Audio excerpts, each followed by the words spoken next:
Nuestro siguiente tema es vectores. En física tenemos dos tipos de cantidades. Una llamada cantidad escalar y la otra cantidad vectorial. La cantidad escalar es aquella que solamente es un número, es decir, es una cantidad y su unidad. Por ejemplo, la masa, es decir, 5 kilogramos, 10 kilogramos. El área, 3 metros cuadrados, 2 metros cuadrados. El volumen, 5 metros cúbicos. La distancia, 2 kilómetros, 1 metro, etc. El tiempo, 1 segundo. La cantidad vectorial se define por tres características, que son magnitud, dirección y sentido. Por ejemplo, lo que vamos a estudiar, la fuerza, desplazamiento y la velocidad. ¿Pero qué es un vector? Bueno, es una representación gráfica de una cantidad vectorial. ¿Pero qué es un vector? Bueno, un vector, en pocas palabras, no es más que una flecha que representa el módulo o magnitud de la variable, que tiene un ángulo para indicar su dirección y un sentido con respecto a la rosa de los vientos. Norte, sur, este y oeste.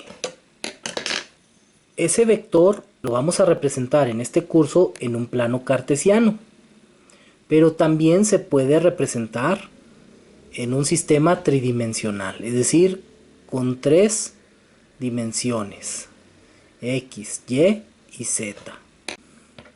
Ahora ya que sabemos lo que es un vector, podemos decir que esas cantidades vectoriales o esos vectores se pueden sumar y restar. Para sumar y restar vectores existen varios métodos o varios procedimientos. En primer lugar tenemos el método del paralelogramo. ¿Qué es lo que tenemos que hacer? Como ya les dije, representar nuestros vectores en un plano cartesiano. Reflejar cada uno de los vectores con líneas paralelas. Este corresponde a este y este corresponde a este. Y para obtener el vector resultante, lo único que tenemos que hacer es unir el punto donde comenzaron los vectores y el punto donde se unen los vectores reflejados. Y esta va a ser nuestra resultante. Pero ese solamente funciona cuando sumamos o restamos dos vectores, no para más. Tenemos también el método del triángulo. ¿En qué consiste? En poner el primer vector a sumar a partir del origen y posteriormente donde termina ese vector ponemos el segundo vector.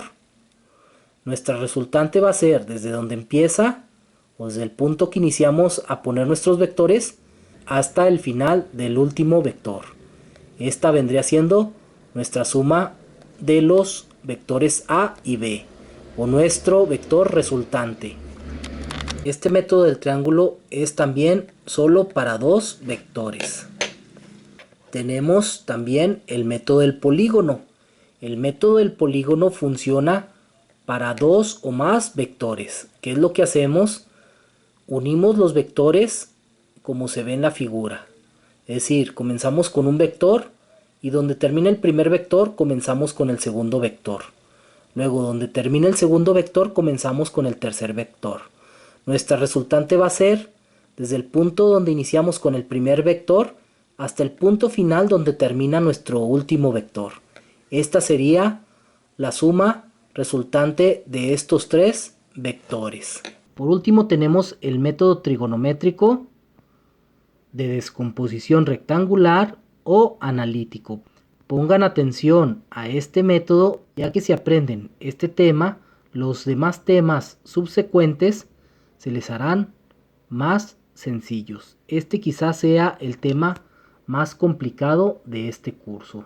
Como en el caso de la conversión de unidades, en esta columna vienen las indicaciones o lo que se debe de hacer, y en esta otra viene la representación gráfica y los cálculos de lo que se va haciendo. Entonces, aquí tenemos un ejemplo. Dice que lo primero que hay que hacer es nuestro diagrama de cuerpo libre, es decir, en un plano cartesiano representar nuestros vectores. ¿Cómo? Con su magnitud y ángulo de dirección. Aquí tenemos el primer vector con su ángulo. Luego tenemos este otro vector con su ángulo. Y por último tenemos este vector con su ángulo. Vean cómo está tomando como referencia el eje X.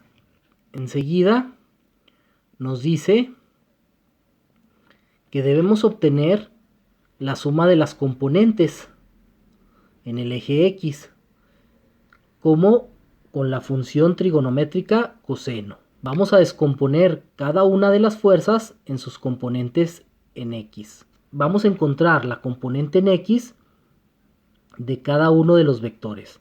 En este caso tenemos 3, pero si tenemos más, esta Fn o Fxn nos indica que podemos tener más fuerzas. Aquí este símbolo nos dice sumatoria de las fuerzas en X es igual a la componente de la fuerza 1 en X más la componente en X de la fuerza 2 o del vector 2 más la componente en X de la fuerza o del vector 3 más etcétera, etcétera, etcétera, según los vectores que tengamos. Sustituyendo pues los valores, tenemos que la primera fuerza es de 15 newtons y lo vamos a multiplicar por el coseno de su ángulo, que en este caso es 35 grados. Obtenemos el coseno de 35 grados y lo multiplicamos por los 15 newtons. Nos va a dar 12.28 newtons. Y así le hacemos con los demás vectores. El vector de 25 newtons lo multiplicamos por el coseno de su ángulo. Vean aquí que el valor del coseno de este ángulo nos da negativo. ¿Por qué nos da negativo? Porque es este vector. Y su componente en X está de este lado, de las X negativas. Por eso nuestro valor nos da negativo. Asimismo, la componente en X dará negativa. En la primera nos dio positiva porque la componente en X está de este lado, del lado de las X positivas. Por lo tanto, nos da positivo. Y por último, la componente en X de este vector está también para el lado de las X positivas, por lo tanto, va a dar positivo. Ahora, nos está diciendo que sumemos todas las componentes que encontramos, es decir, este valor más este valor, aunque es negativo, realmente lo vamos a restar, más el tercer valor. Esta operación la hacemos en la calculadora y este es el resultado. Luego nos está diciendo que vamos a hacer lo mismo con las componentes en Y de cada una de las fuerzas, ¿sí? Y las vamos a sumar. Entonces, con las X usamos la función coseno. Y con las Y vamos a usar la función seno. Entonces, volvemos a poner la primera fuerza, 15, multiplicada por el seno de su ángulo. Y nos da esto. Aquí está. Este es el valor de la componente en Y de la fuerza 1. Este va hacia arriba.